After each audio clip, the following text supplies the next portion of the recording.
No.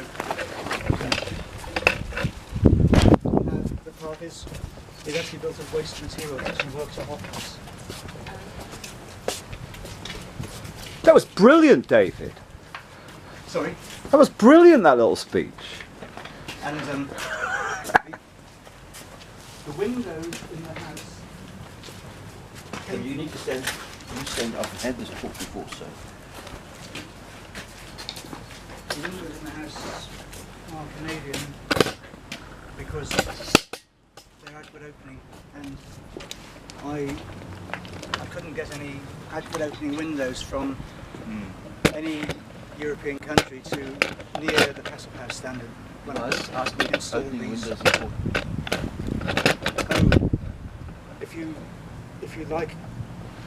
If you may have curtains eventually, or if you may have house plants, they interfere with that. Okay, so Inward opening windows are very good in tall buildings because you can clean them from the inside. And you can tilt them that way, yes. You know, quite often you see them tilting from the top. Yes.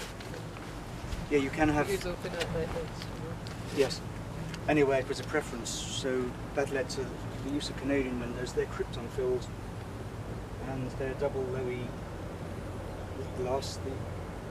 The inner glass and the middle glass is low emissivity, and the frames are insulated GRP.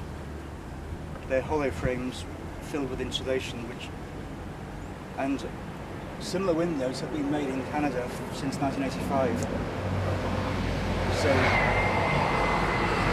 that was another reason for getting them. I knew that they were likely to perform reasonably well in the long term because they've been made for so long. And Passive House certified windows from the middle of Europe have been made for, in some cases, only about 5 years by some companies, and therefore, if they hadn't got the problems ironed out, you end up with a Volkswagen type situation that the windows don't perform in the long term as well as they are supposed to do because they've taken some shortcuts in order to bring them to market. But did you see also about 11 grand for all your windows here, whereas they're much more expensive in Scandinavia? Not in Scandinavia, but in Central Europe, Yep. Germany, Austria, Switzerland, the windows are, for a house this size, would be about £30,000. And I think if these were installed today, they'd be about £11,000 for a whole house. Do you find you get any condensation on the outside, David? Yes, you get heavy condensation on the outside in frosty weather, and that's because the outside of the windows gets far colder than a well-insulated window.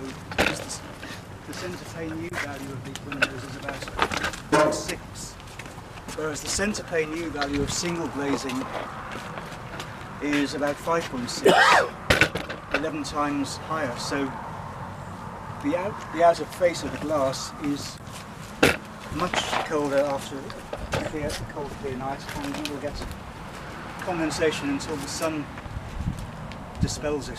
What we had to do is build out and create Yes. like a mini environment box, Yes, you could actually. and that cures the condensation. You could reduce external condensation by recessing the windows into the wall a greater distance to shelter them from the night sky, because it's the sky temperature which causes the extremely cold temperatures on the outside of the house rather than the air temperature. You can, as you know, you can get a ground frost after nights when there's not an air frost. So you either recess the windows or you put up with condensation. It's been reported for about 30 years now on highly insulated windows, and you can't defeat it. The laws of physics mean that you will tend to get it unless you recess the windows a long way into the wall. And if you recess the windows into the wall, you will lose some solar gain. So you can't win. I'm curious to know. It's all in the detail.